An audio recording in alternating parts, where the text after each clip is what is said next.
Welcome back, everybody, to the weekly Parsha Review.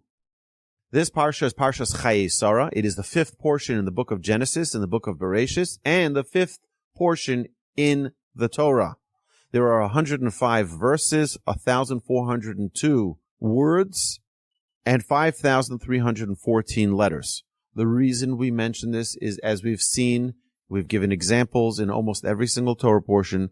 There is not a single verse, not a single letter, not a single word that is extra. It's there for a reason. And if it's a big letter, there's a reason. And if there's a little letter, small letter, like we have in this week's Parsha, the small chaf, we'll see what that means. By Livkosa, when Abraham mourns and cries for the passing of Sarah, it has a small chaf, smaller than the rest of the word.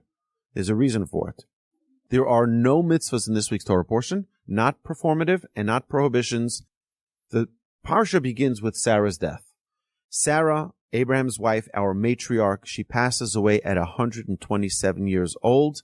Upon hearing about the Akedah, the angel comes to her and tells her, you know what just happened? Abraham, your husband, slaughtered your son Isaac. And she's like, what? No way. And she dies.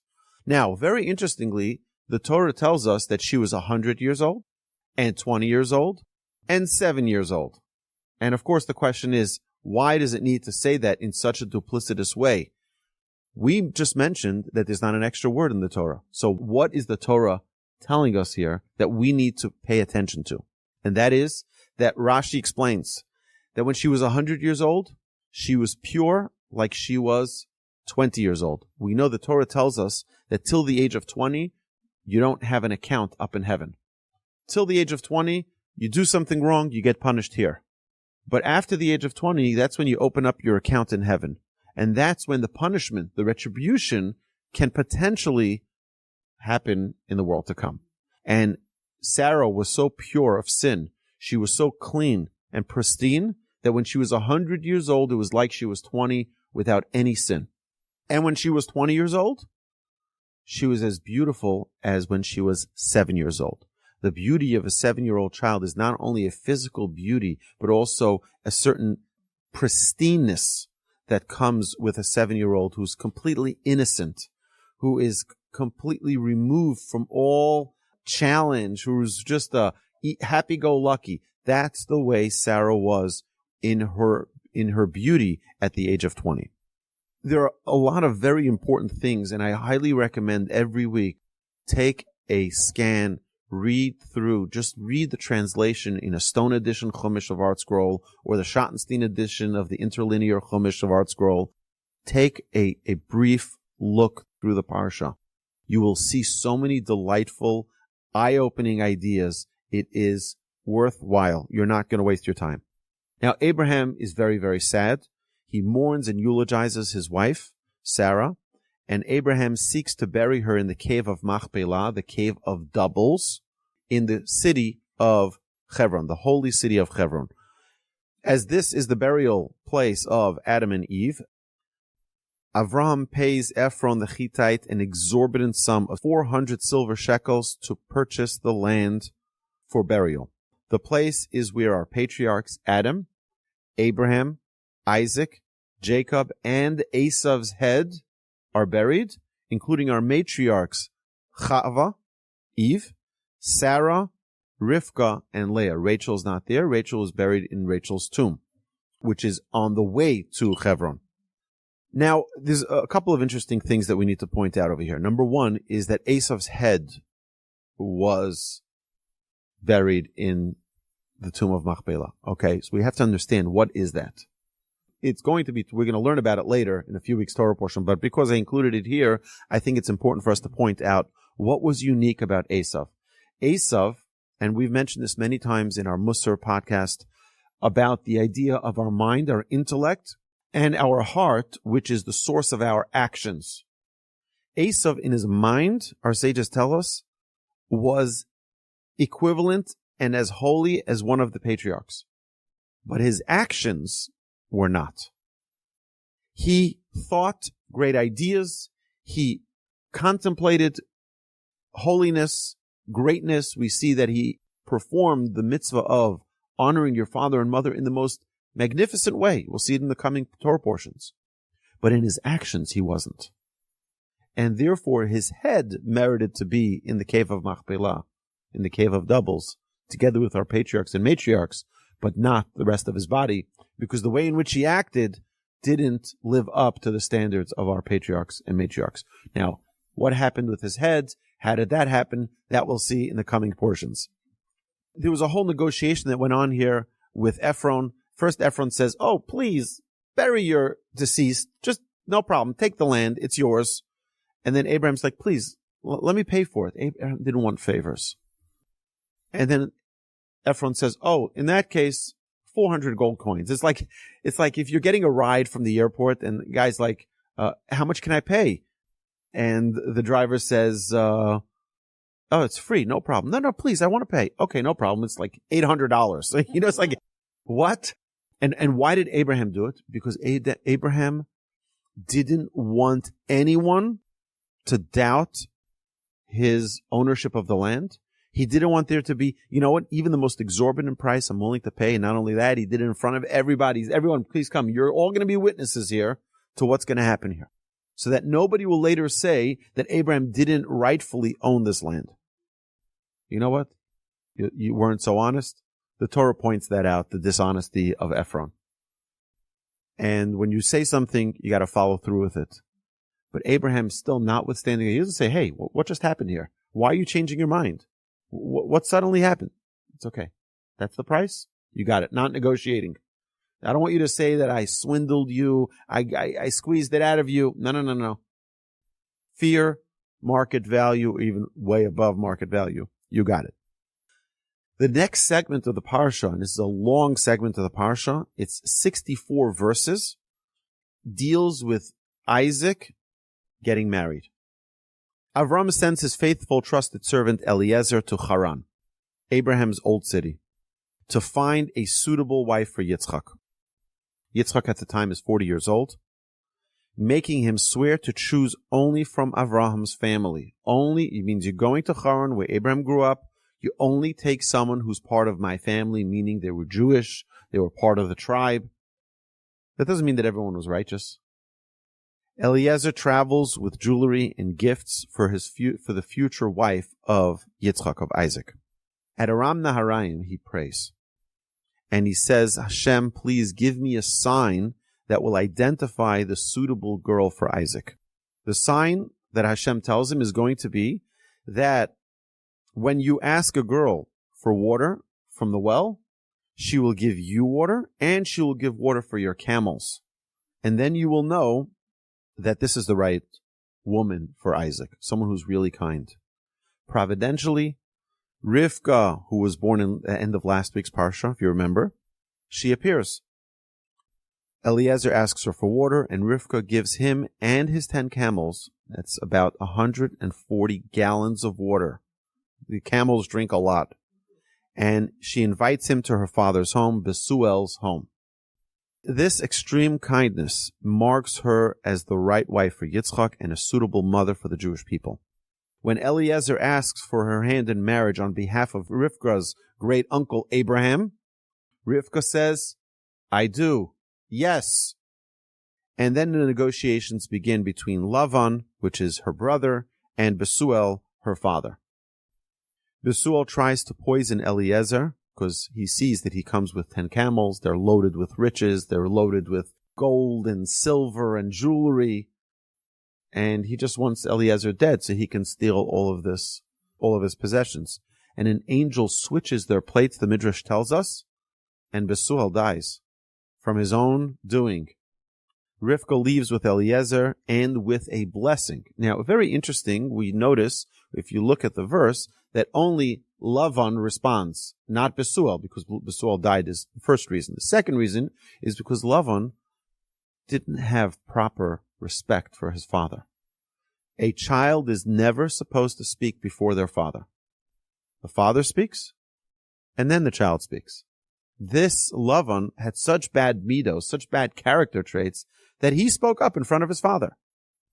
And that's inappropriate. The Torah teaches us that a child has to have special regard for their parent And when the parent is being asked a question by someone, for the child to spring in with their opinion is disrespectful. And this the Torah demonstrates here by mentioning that Besuel approved of the marriage of Rivka to Isaac. Now Rivka travels to the land of Canaan with Eliezer. She falls off her camel upon seeing Yitzchak, and Yitzchak is praying mincha. He was praying the afternoon prayer. The mincha that we have was instituted by Isaac. Remember, last week we talked about Shacharis. The morning prayer was instituted by Abraham, and later we'll see that Jacob instituted the evening prayer. So morning, afternoon, evening, Abraham, Isaac, and Jacob instituted each of those. And she marries Yitzchak. Rivka is happy to marry a righteous and kind person such as Yitzchak, and Yitzchak brings Rivka into Sarah's tent. He marries her, and he loves her. So the Midrash tells us that she was 4 years old. However, we have to understand that years in those days represented different things than they do now. So 4 years can also mean that she was a lot older. It's hard to imagine that Isaac married a 4-year-old.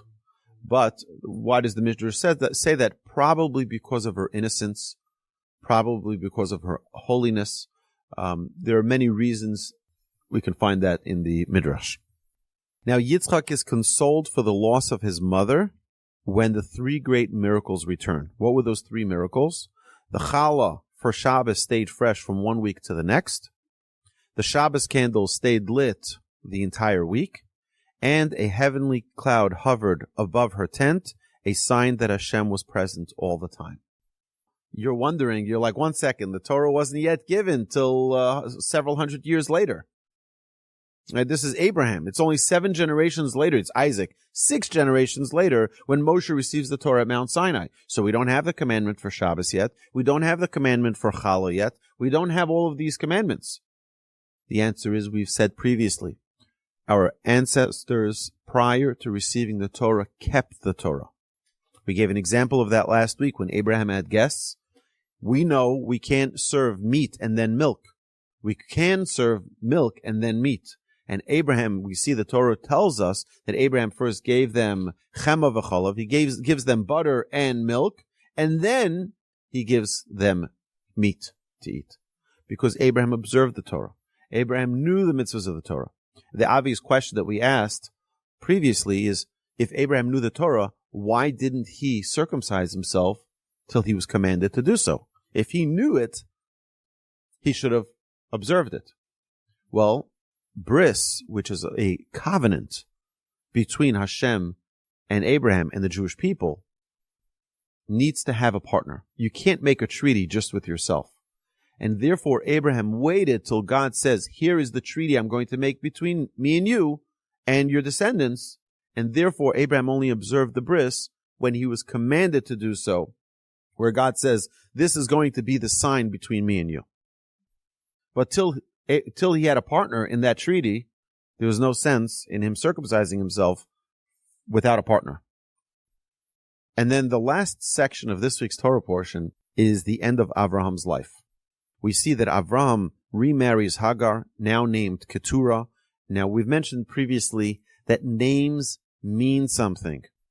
And his name changed to reflect, to indicate her new and improved ways.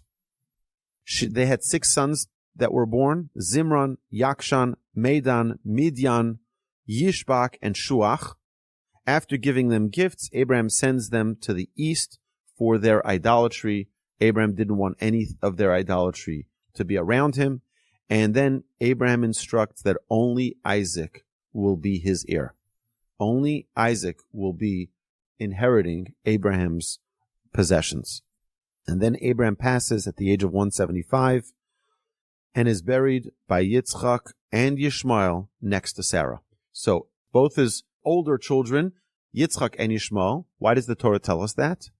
To indicate that Yishmael repented.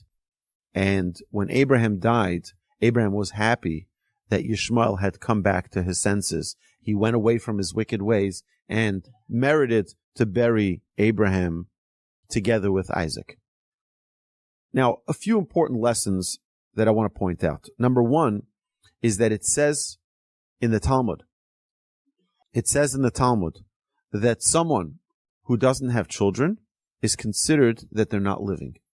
They don't have life because they have no continuation. Sarah was how old when she had a baby? She was 90 years old. How old was she when she passed away? 127 years old. That means she lived really 37 years. From 90 to 127. If you look at the first word of this week's Parsha, it's Vayihiyu Chayei Sarah. And it was the life of Sarah. That word, Vayihiyu, and it was, totaling in the number 37. You want to know how long she lived? Vayihiyu. Also, it's a palindrome. It goes both ways to tell us that through and through she was enriched and her life was full. But if you want to know Shnei Chayei Sarah, how many years she existed on this earth, that the end of the verse tells us it was 127 years. But really, the amount of time that she lived, meaning having a child, that was 37 years.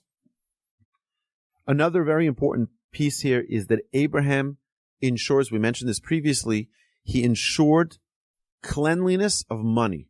There shouldn't be any doubts. It's a very important thing for a person to be extra careful.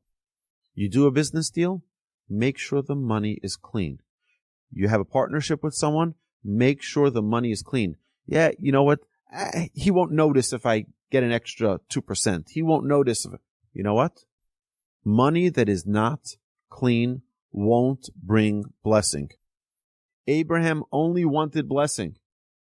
And therefore he ensured that everything that he possessed was 100% clean, squeaky clean, pristine money that he earned and deserved, and not one penny should be, well, it was a misunderstanding, but who knows? Nobody noticed, it's fine. It's very important. It's one of the important lessons that we learn from Avraham Avinu. Another thing is that it says that after Abraham purchased the land, it says, Vayakam ste Ephron. And Avram elevated. It says that the land was elevated. How does that happen? Because our sages tell us that you influence your environment. And if you're holy, the things around you become holy. A simple example. Your car. Is it holy? Well, it's a car. It takes me from place to place. But if you're holy, it becomes holy as well. Why? Because you're now going to use it for kind deeds. You're going to use it to deliver packages for Meals on Wheels. You're going to use it to take someone to the hospital, pick someone up from the hospital, give someone a ride. You're going to do kind deeds. What you're doing is now this becomes a vessel which isn't just a physical 4 wheels. It now is elevated. It becomes something which is a holy entity. You're taking your car and you're driving to a Torah class. It becomes a vessel of holiness now. You're elevating the things that are around you by you being holy. Okay, now a very, very, very important lesson about marriage. This Torah portion is known as the Torah portion for teaching us the proper way of marriage. So the first thing is that we see that when Lavan approves Rivka marrying Isaac, he says, Me Hashem yatsa hadavar. It has been predestined by the Almighty, and therefore we can't fight with God. Rivka can go and she can marry Isaac.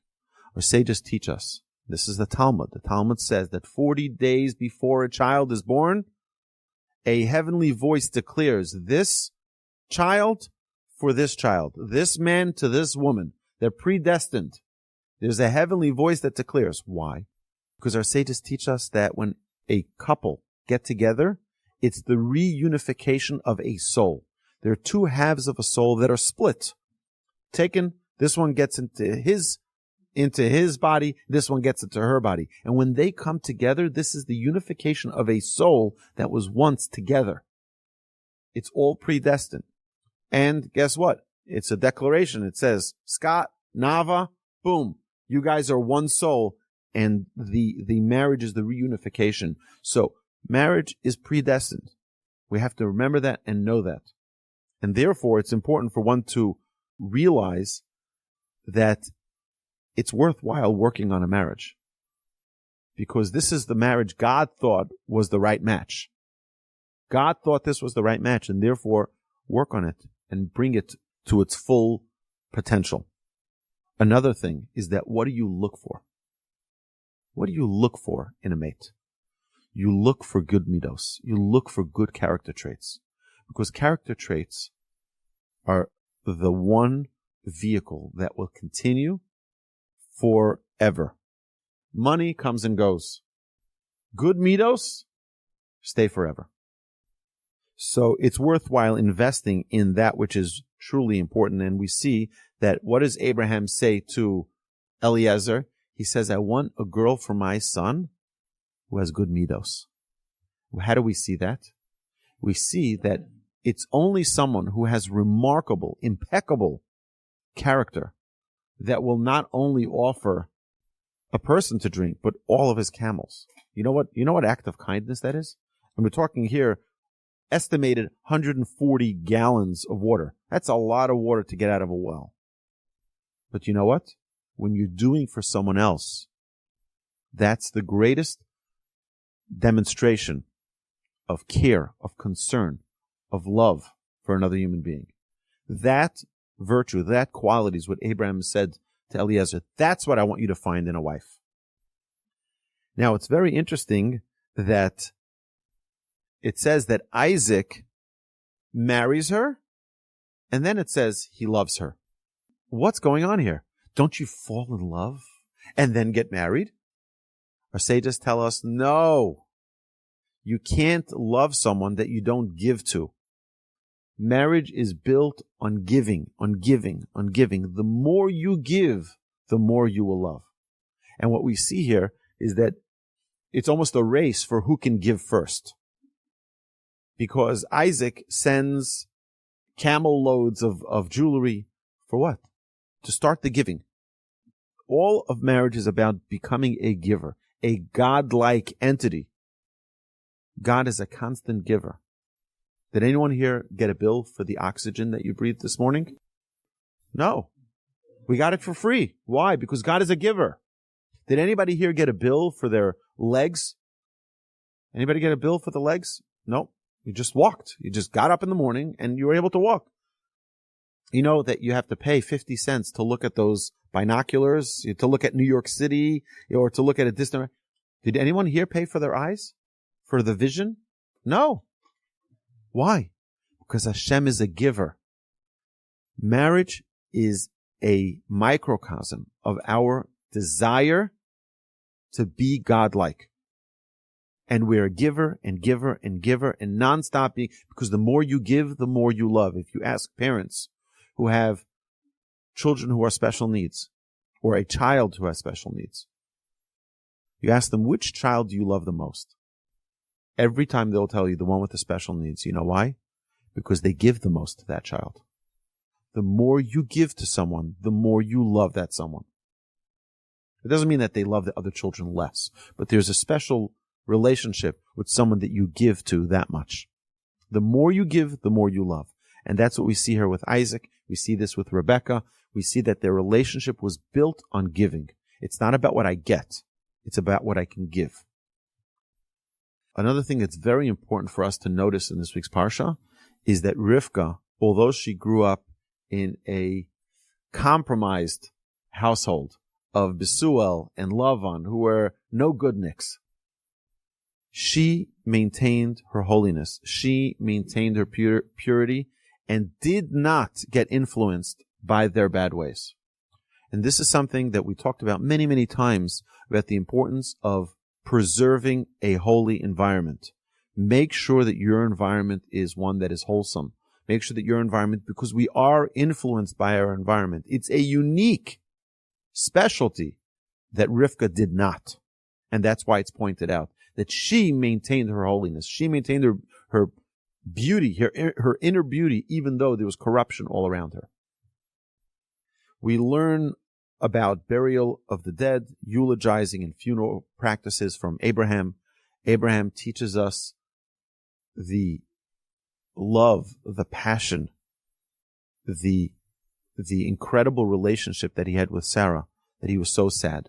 But we mentioned previously that there's a small kaf, when it talks about livkosa, that he cried for Sarah. Because our sages are telling us, and this is the hint in the Torah, why is it small? That externally, he only showed a little bit of his mourning. The majority of it was done in private. He didn't need everybody to see his mourning. He didn't need everybody to see how sad he was. He showed only a little bit externally, and the rest was internally. There's something to having an internal life. Not everything needs to be on Instagram. Not everything needs to be on Facebook. Not everything needs to be out there. Oh, you want to see what I ate today? Just look at my Facebook. You'll see everything. You want to see who, what, where, when, how? Everything's on TikTok. No, that's not necessary for everything to be external. We have to have an internal world, an internal existence that isn't dependent on everyone liking and everyone, scrolling through our activities every single day. Another very important final note on this week's Parsha is that Eliezer says that he arrived at his destination to find Rivka that day. Now, it was a 17-day travel from where he was with Abraham to get to Haran. It was very far. How did it take him? Our sages tell us 3 hours. Our sages tell us that Yeshuas Hashem keheref ayin, the redemption will come also in such a speedy fashion that it's inconceivable. How did that happen so quickly? We many times expect things to happen on our timeline. It doesn't happen on our timeline. It happens on God's timeline. God works on a different clock than we do. And if God decides that now is the time, it's instantaneous that things happen. It's one of the things we talk about in our Tuesday night class about bitachon, having trust in Hashem. We expect things to work on our calendar, on our schedule, but that's not the way it works. It works on God's schedule, on God's calendar. And when God decides that it's the right time for something to happen, boom, that's exactly when it will happen. So, my blessing to all of us is that we take the lessons from this week's Parsha and we internalize them. We make them part of our consciousness. We make them part of our daily living, and hopefully internalize these messages so that there's something that we can give over as an inheritance to our children. It's something that we can give over to future generations to have the same relationship with Hashem, if not stronger and more alive than ever before. Shabbat Shalom.